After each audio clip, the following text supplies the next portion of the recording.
અક્ષરચક વિસ્તારમાં ગત મોડી રાત્રે દારૂના નશામાં કાર ચાલકે અંધાધૂંધ ગાડી હંકારીને ગમખ્વાર અકસ્માત સર્જ્યો હતો. નીતિન ઝા નામના યુવકે વિશ્વામિત્રી બ્રિજ તરફ જતા માર્ગ પર ગફલતભરી રીતે કાર હંકારી 3 વર્ષની નિર્દોષ બાળકીનો જીવ લીધો. ત્યારબાદ અક્ષરચક તરફ ભાગતા ભાગતા વધુ 3 થી 4 લોકોને પણ અડફેટે લીધા હતા. અંતે લોકોએ પીછો કરીને કાર રોકી યુવકને મેથી પાક ચખાડ્યો અને કારમાંથી દારૂની બોટલો તથા ગ્લાસ મળી આવ્યા હતા. શહેરમાં ડ્રિંક એન્ડ ડ્રાઈવના વધતા કિસ્સાઓ વચ્ચે આ ઘટના ફરી એકવાર પોલીસની કાર્યક્ષમતા પર સવાલો ઊભા કરે છે. રાવપુરા પોલીસ સ્ટેશન વિસ્તારમાં જે ફરિયાદ નોંધવામાં આવી છે એ પ્રમાણે હકીકત એમ છે કે ગઈકાલે રાતના 23:45ની આજુબાજુના 30:45થી 12 વાગ્યાના સમયમાં જગદીશ રાજેશ મારવાડી કે જે અવધૂત ફાટકથી વિશ્વામિત્રી બ્રિજ રસ્તા પર સાઈડમાં પોતાનો રમકડાનો ધંધો કરે છે અને રાત્રે ત્યાં જ આ લોકો ફેમિલી સાથે સૂઈ જતા હોય છે.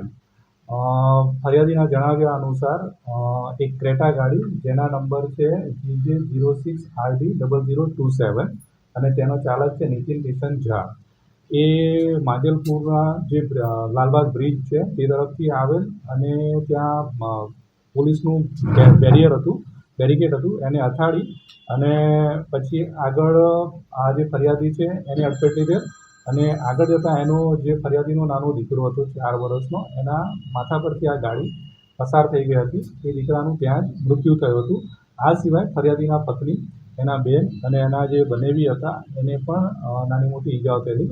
ફરિયાદીના પત્ની છે જે બેન છે એમને જમણા હાથમાં છે એ ફ્રેક્ચર થયેલું છે. ત્યાંથી પછી આ જે આરોપી છે પોતાની ગાડી હંકારીને આગળ જતો રહેલો હતો.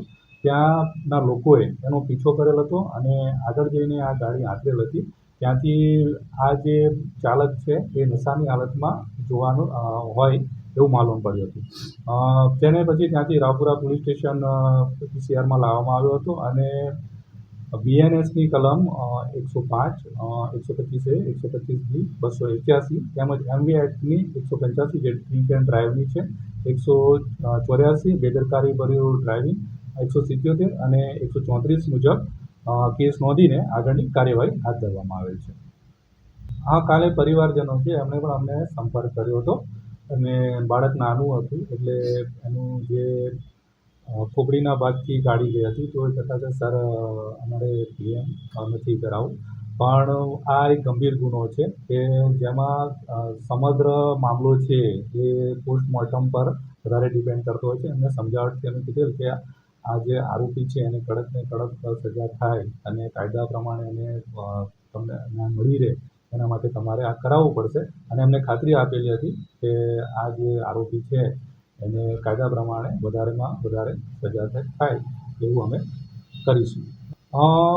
કારમાંથી જ્યારે આગળ જતો રહ્યો હતો લોકો એને આંતર્યો હતો અને આંતર્યા પછી લોકોએ કદાચ આને મૂળમાર બી મારેલો છે અને ગાડીને બી નુકસાન કરેલ છે. પરંતુ ગાડીના જે વિડીયો જ્યારે બન્યા હતા ત્યારે એમાંથી કદાચ લિકરની બોટલ હોય એવું જણાઈ આવતું હતું.